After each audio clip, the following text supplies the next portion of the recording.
it, and I heard him. Dear Stephen Shirley, my husband and I have an auto detailing shop, but we make the most money with our mobile detailing truck. My husband has been running the mobile detailing business all by himself because he said he can't find anyone that's as good as he is. Most of his mobile customers are single females that don't like going to a car wash. I go by the shop daily to pick up the cash so I can deposit it. I was there the other day and I overheard a female telling my detail shop manager that she had to stop getting mobile detailing because the owner was flirting with her and her husband didn't like it.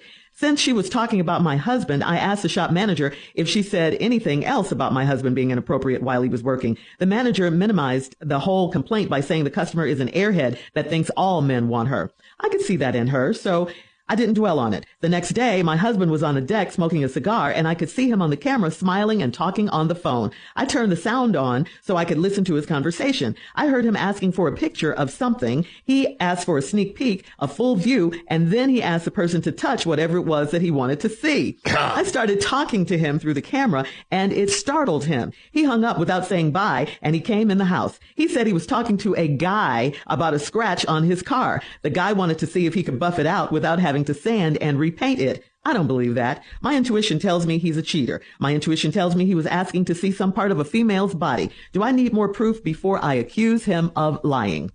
Now, you know in your soul he was talking to a woman, and yes, he was asking to see it and touch and for her to touch herself. You heard that, period. I don't care how he tried to spin it with those lies he told you after you startled him on the phone. That's what it was. There's nothing wrong with your ears. You heard what you heard.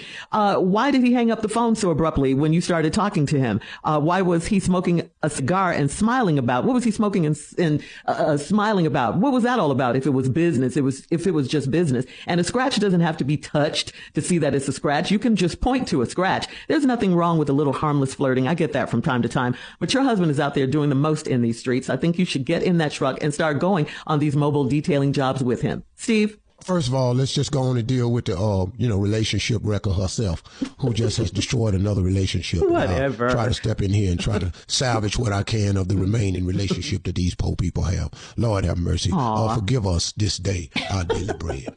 Boy, this boy is so much damn trouble in this letter. But Lord, yes, he is. How can I help him? It's hard to help a fool sometimes, because I already know what Shirley gonna do: seek and destroy. She's on a mission. And I already know what you're to end them as many as she can, obviously. And I understand that. It usually comes to the aid of the woman to try to offer her, but mostly an out.